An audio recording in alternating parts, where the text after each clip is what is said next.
Welcome back to my real estate podcast with David Libertor. I'm your host, and today we're diving into something that I think a lot of people are curious about: luxury amenities and how they actually impact property values here in Southwest Florida.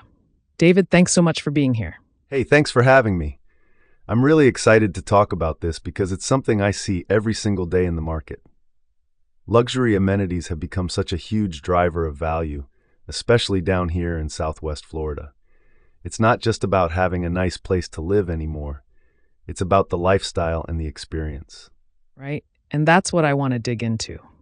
Like when you say luxury amenities, what are we actually talking about here? Because I think people might have different ideas of what that means. Great question.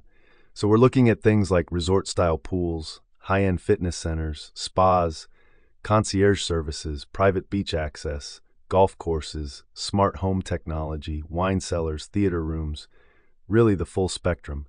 But here's the thing that's interesting. It's not just about having these amenities.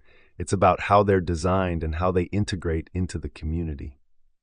In Southwest Florida specifically, we see a lot of waterfront properties with private docks, boat lifts, those kinds of things that appeal to people who want that lifestyle. Oh, wow. So it's not one size fits all.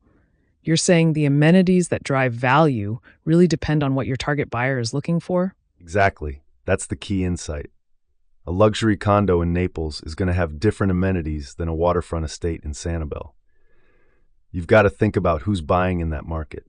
Are they retirees? Are they young professionals? Are they families? That shapes everything. What we've found is that buyers in Southwest Florida are increasingly willing to pay premium prices for properties that offer unique, high-quality amenities that enhance their lifestyle. And the data backs this up. Properties with top-tier amenities consistently outperform the market. That's really interesting. So if I'm a seller and I'm thinking about upgrading or adding amenities to my property, how do I know which ones are actually going to give me a return on investment? Like, what's the smart move? That's the million-dollar question, right? Here's what I tell my clients.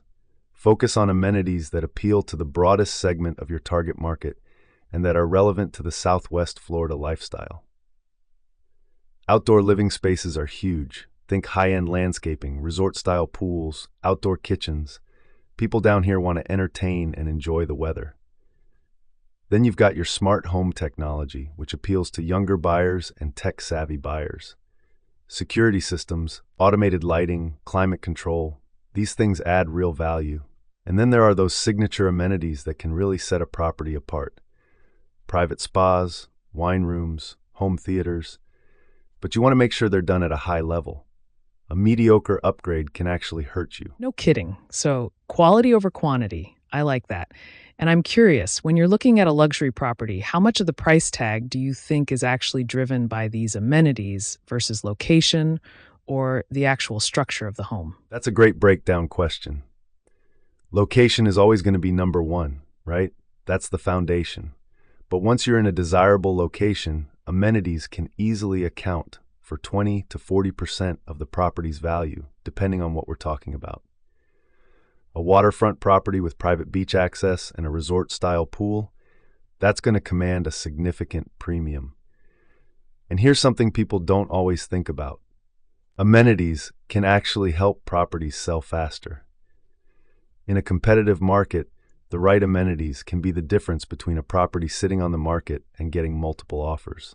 That's such a smart point. Faster sales, higher prices. You know what I think is so cool about Southwest Florida specifically? You've got this perfect storm of retirees, people looking for second homes, and younger buyers all converging. How does that shape what amenities are hot right now? You nailed it. It's creating this really interesting dynamic. Retirees and empty nesters want wellness amenities, spas, fitness centers, golf courses. They want community.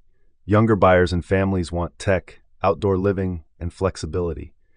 So what we're seeing is developers and high-end builders creating mixed-use communities with amenities that appeal to multiple demographics. Private clubs with golf and dining, but also co-working spaces. Pools and fitness centers, but also smart home integration. The winners in this market are the properties that can appeal to multiple buyer profiles. I love that. So it's really about understanding your market and being strategic about what you're offering. David, this has been super helpful.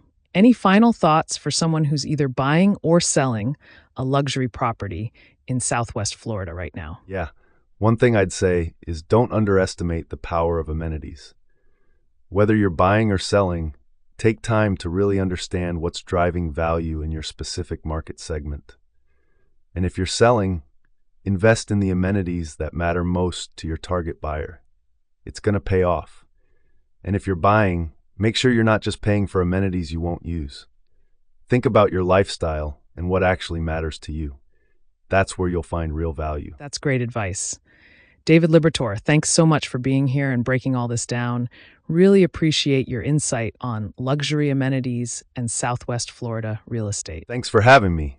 Always fun to talk about this stuff.